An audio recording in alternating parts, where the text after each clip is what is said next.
Hi, welcome to another episode of As Always, I'm your host, Jared Perkins. I'm very lucky enough to be joined by an incredible guest, Antonio Menendez, right-handed pitcher with the Tampa Bay Rays. Antonio, how are you doing today? I'm doing great. Thank you for having me on. Yeah, excited to have you on. Just for the viewers, the first question I always kind of kick off with is just to give us a little bit of background on yourself, how you got to where you are, and kind of your journey through professional baseball.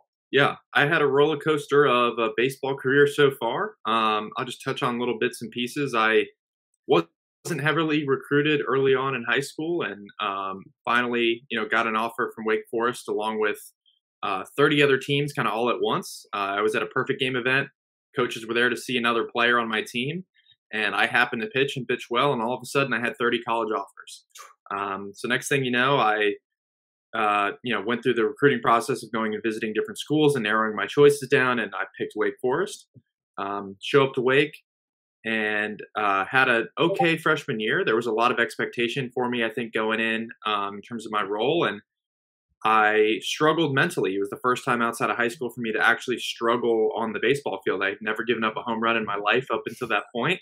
The first pitch in my college career got hit out. And, certain things like that, it was just constant adversity when I stepped into college baseball. My sophomore year was really good. Tried to grow on that onto my junior year, and COVID shut that down. So it was the roller coaster of the ups and downs. And then my senior year, I really worked hard over COVID, didn't stop pushing to try and get better, was up to 97, 98 miles an hour, was throwing the heck out of the ball, was the best I'd ever felt as a pitcher.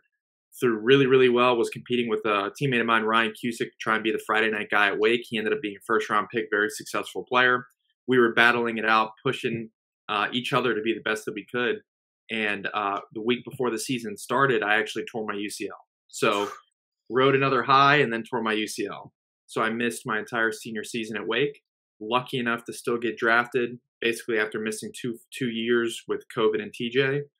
Had rehabbed all my Tommy John, and then had my first quote-unquote season with the Rays this past season. Missed about first 2 months or so. Started in low A, was there for about 6 weeks, 5-6 weeks, then went to high A for 5-6 weeks, won a championship in high A, which was awesome. To continue on with that, they sent me out to the Arizona Fall League, was an all-star out in the Fall League, and even though I had a quote-unquote on paper good successful trip to the Fall League, it was, again, one of those times where I was like, wow, this is a different level of competition. I was really challenged by the players out there, and I had to kind of look myself in the mirror and figure out with this offseason what I'm going to do to try and get better, to get myself, not just to be successful in high A or double A, to make it to the big leagues and stay there for a long time. Yeah, that's incredible. So the one thing that really stuck out to me in your story is like you hit these moments of adversity, but you didn't let them kind of stop you. It seems like you used them as opportunities to grow, right? To get yourself to that next level, figure out, okay, how can I better myself in the game, and figure out how I can push through this. So talk about some of the tools and like tips and tricks that you use to help you get through some of those moments. Yeah. And it's not easy. I mean, I've done it multiple times in my life where I've been peaking and all of a sudden it's a hard crash down. And, I'm not going to sit here and say that it was super easy to go right back on the right path and keep going. There was times where, when I heard about my season being ended because of Tommy John, like I had my family there with me when he found out. I was crying my eyes out. I didn't know what to do. So I think there's definitely times that people don't talk about that are very difficult to overcome. But once you realize that everything happens for a reason, I truly believe that. And every time that something happens, there's an opportunity to take advantage of. So when I had Tommy John, for example, I knew that, okay, I'm going to have an entire year basically off of throwing, a brand new elbow. This is going to be a chance for me to reinvent myself and come back even better than where I was before. With COVID shutting down my season, I thought, okay, COVID's giving me an opportunity to really train hard so that when I come back to college, I'll be an even better player than I was before. So I try and turn everything into a positive light and figure out what opportunities I can take out of it. Because even when something super negative happens, there's always something you can take out of it and manipulate, at least in your mind, to figure out how to turn it into a positive. Yeah, I love that. It's almost like the positive self-talk and trying to figure out mindset and just shifting perspective. Perspective is like huge in terms of figuring out what kind of steps we're going to take in our careers. I love that mindset. Going into some of the things that you went through, adversity and all those other fun things. What's the one thing that you kind of took away though when you hit those moments of success? And you're like, oh, okay, this is awesome. This is everything that I've been working for. Like when you made it, got that call to the Arizona Fall League, or you're just making it up to the next level. You finally got healthy. And what's some of the biggest takeaways? You're like, this is why I did what I did. Yeah, for me, I don't know if this is a good trait or a bad trait, but I'm always looking past where I'm currently at. So even though I got the call to go to Arizona, my goal isn't the Arizona Fall League. My goal is the big leagues. And once I get to the big leagues, it's like, oh, I think some guys get complacent wherever they are. My goal once I get to the big leagues isn't, okay, I'm here. It's let me be an all-star. Let me be here for 10, 15 years. So even though I have those moments of like true happiness of the fruits of my labor finally blossoming, I think you always have to continue to push yourself. Like my dad was always extremely tough on me growing up. Like if I would throw a one hitter, well, what happened with that hit? Definitely be excited about throwing the one hitter and having a successful game. But maybe a day or two after, when you go into that work week, okay, what can we do differently to figure that out? What can we continue to improve upon? I think there's always something to improve upon, no matter if you have a masterful outing or not. A masterful performance, there's always something to continue to get better at. I love watching other people play because I can see how successful they are and then try and take things that they're doing and try and implement it into my game. So you do want to acknowledge and pat yourself on the back when things go right, but I think you don't want to get complacent. I see that a lot in guys. Yeah, and I love that too, because it's almost like this: we're always striving for perfection, but no one's ever going to be perfect. And it's kind of like that kind of mentality every time you kind of go to the next level. So, kind of shifting gears a little bit, talking about some of the things that you love to do away from the game. So that's another thing we really like to focus on this podcast. Is like you've had this awesome journey that's helped that has pushed forward on your baseball career, but like, how has it helped you build who you are outside of the game? And what are some of the passions that you have away from baseball?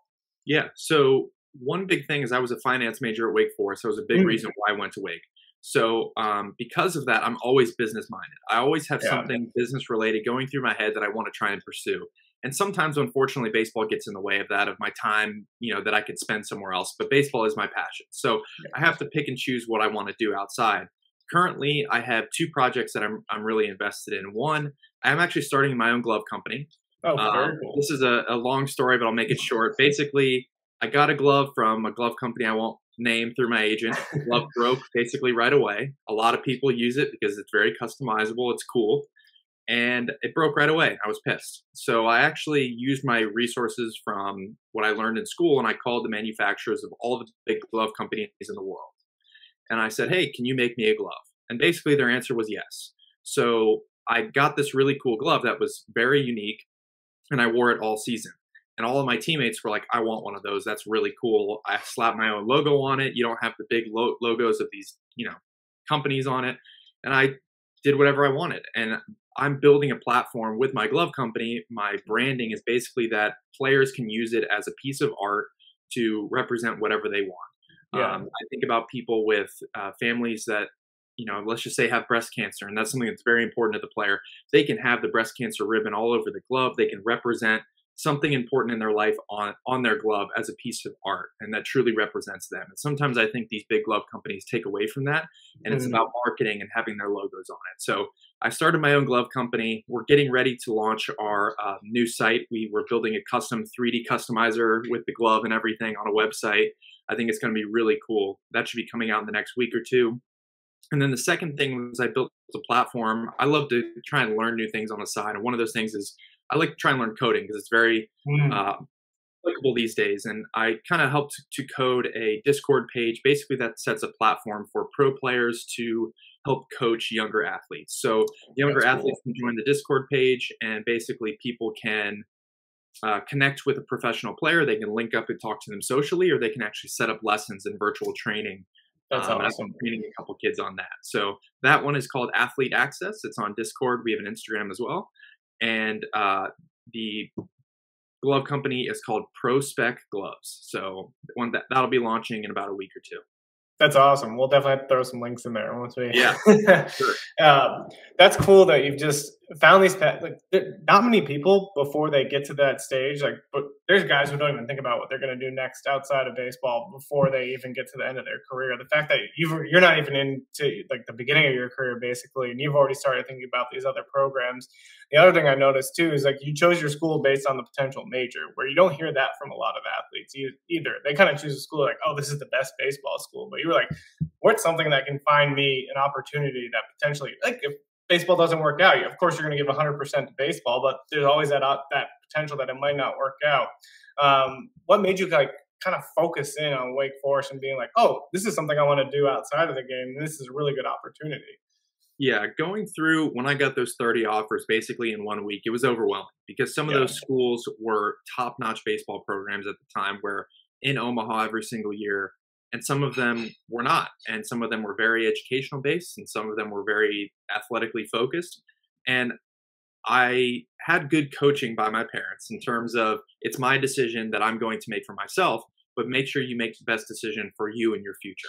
And hmm to weigh all of those pros and cons, it wasn't just about baseball. I mean, I love baseball and that was my passion, and I planned on being a major league player for 15 years, but you never know what can happen. And I wanted to yeah, put myself in the best possible situation for lifelong success.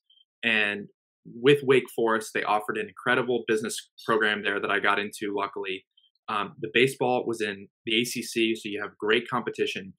Everything that you have at that school and that university provides a platform for players to improve on the baseball field as well as off the baseball field. So Wake Forest gave me everything that I needed to be a successful human being, a successful baseball player, and a successful scholar. So that's the main reason why I picked that school over others. Even though, yes, I would have loved to have won a national championship, I think personally for my individual growth, Wake Forest put me in a better position for my life than somewhere else.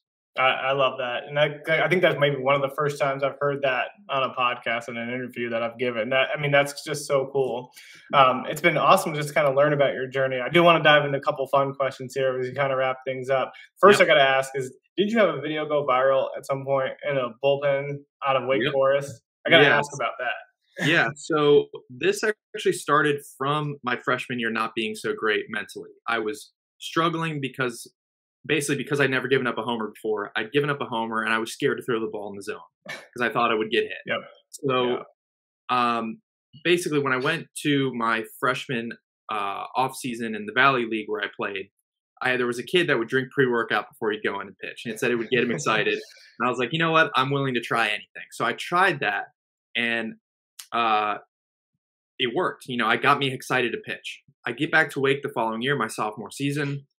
Coach Walter calls down in like the fourth inning and yells at me to get ready. Basically, I have the next hitter. So I sprint down to the bullpen. I have to chug my pre-workout as fast as possible. And I don't know what got into me, but I spiked the water bottle as hard as I could. It actually flew up and landed in the trash can in the bullpen. And the bullpen coach at the time went crazy. And so it went in the trash can. I crow hop a couple down the mound just to get ready to go in the game. And I guess at the time they had recorded that on TV, and my parents had called me afterward and they said, "Hey, I saw like what happened during the game, like you warming up." And so I went on my phone and I screen recorded it and I posted it thinking it was funny. And next thing you know, it was on our Barstool. It was posted everywhere. And now that's actually part of my normal routine. Like I have to be excited and amped up to go in and pitch. It gives me the adrenaline I need. So But you got to do one like every level, every team you play. Just have one out there. yep, Start absolutely. I cutting need to them get a up. sniff. Yep. That's awesome. It's cool too because it's like you found a way to kind of release that energy, right? That nervous energy or the anxiety that will go into coming in the mound. Yeah, it might be something that's funny to others, but like for you, that probably like, oh, this helps me get concentrated, ready for that moment that I'm about to face. Yeah, I think it's that's my on awesome. switch for sure. And I get a laugh at every new team that I go to. I do it, and everyone's pointing and laughing at me, and I love it. But for me, as soon as I drink that pre workout and I spike it on the ground, like that's my on switch. I am now mentally ready to go into the game, and I think that's important. Everyone has to have something that, especially when you're sitting in the Yeah. bullpen, to get them ready to go into a game. Yeah, I love that. That's awesome. Just kind of going into the last couple of questions here. The one I always ask guys, just because I'm always curious, what's the go-to off-season restaurant when you're getting into that off-season routine? Ooh, off season restaurant. So for me, it would be Texas de Brazil. Mm. It's a Brazilian steakhouse. You go and they have amazing lobster bisque, all the meat you could ask for. Just walking by and taking it off. So that would be my go-to off-season meal. You going medium rare on the steak? I'm medium rare with my steak. Nice, very nice. Yep. The last question I always ask guys too here is because for us, we want to provide entertainment for fans and things like that, but we also want this podcast to be a resource for future athletes who might be going through some of the same struggles that you went through with the mental struggles when you got to college or when they're getting to the pros and trying to make that adjustment, trying to figure out who they are outside of the game. What would be that one piece of advice you have for future baseball players who might be facing some of the same struggles that you were facing? Yeah.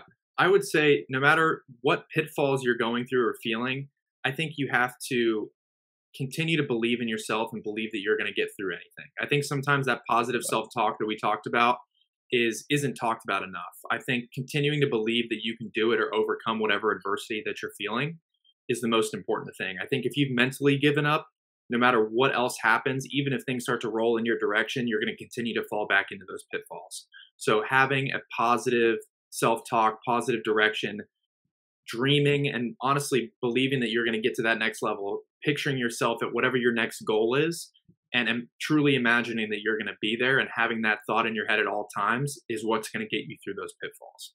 Yeah, I love that, and I can tell that you guys have some amazing mental performance coaches at the Tampa Bay Rays. Like I've talked with Chris Goodman and a few others, and they're just incredible. And it's cool to kind of see players because I'm assuming that you've embraced the mental performance coaches to help you kind of get to that next level. And I don't think it's talked about enough how important of a role they're playing in the development of players.